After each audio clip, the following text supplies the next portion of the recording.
തത്തമംഗലം അരങ്ങം റോഡിലെ മുത്തുമാരിയമ്മൻ ക്ഷേത്രത്തിൽ 7 ദിവസമായി നടന്നുവന്ന മുളപ്പാരി മുളക്കൊട്ട് ആഘോഷത്തിന് സമാപനമായി.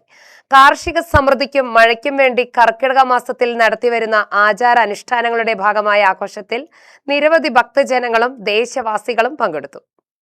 ആഘോഷത്തിന്റെ ഭാഗമായി നവധാന്യങ്ങൾ മുളപ്പിച്ച് 7 ദിവസം പ്രത്യേകമായി സംരക്ഷിച്ചു വെച്ചാണ് പൂജയും സമർപ്പണവും നടത്തിയത്. സൂര്യപ്രകാശമേൽക്കാതെ വളർത്തിയെടുക്കുന്ന നവധാന്യങ്ങൾ മുളച്ചുവരുന്നതിനെ ദൈവത്തിന്റെ രൂപമായാണ് വിശ്വാസികൾ കരുതുന്നത്.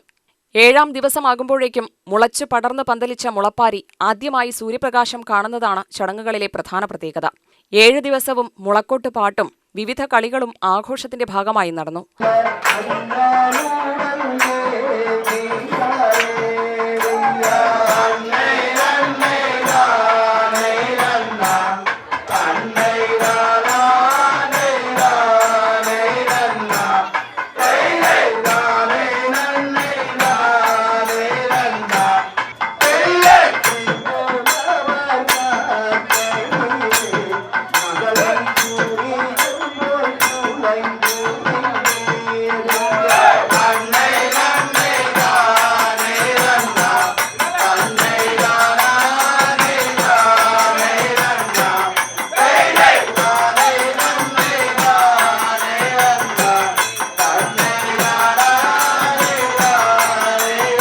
സമാപന ദിനത്തിൽ ദേശവാസികൾ വട്ടക്കളി കളിച്ച ശേഷം മുളപ്പാരി എഴുന്നള്ളിപ്പായി ശോകനാശിനിപ്പുഴയിലേക്ക് കൊണ്ടുപോയി ഒഴുക്കി.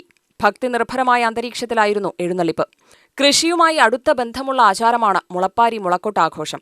നല്ല മഴ പെയ്ത് കൃഷിക്കാവശ്യമായ വെള്ളം ലഭിക്കണമെന്നും കാർഷിക വിളകൾ സമൃദ്ധമായി വളരണമെന്നും പ്രാർത്ഥിച്ചാണ് കർക്കിടക മാസത്തിൽ ആഘോഷം നടത്തുന്നത്. മുളച്ചുവരുന്ന നവധാന്യങ്ങളെ കാർഷിക അഭിവൃദ്ധിയുടെ പ്രതീകമായും വിശ്വാസികൾ കാണുന്നു. തലമുറകളായി കൈമാറി വരുന്ന കാർഷിക വിശ്വാസങ്ങളും നാട്ടാചാരങ്ങളും കലാരൂപങ്ങളും ഒരുമിച്ച് ചേരുന്ന ആഘോഷം കൂടിയാണ് മുളപ്പാരി മുളക്കൊട്ട്. സമാപന ചടങ്ങുകളിലും പ്രദേശവാസികളുടെ സജീവ പങ്കാളിത്തമുണ്ടായി. UTV news, Palakkad.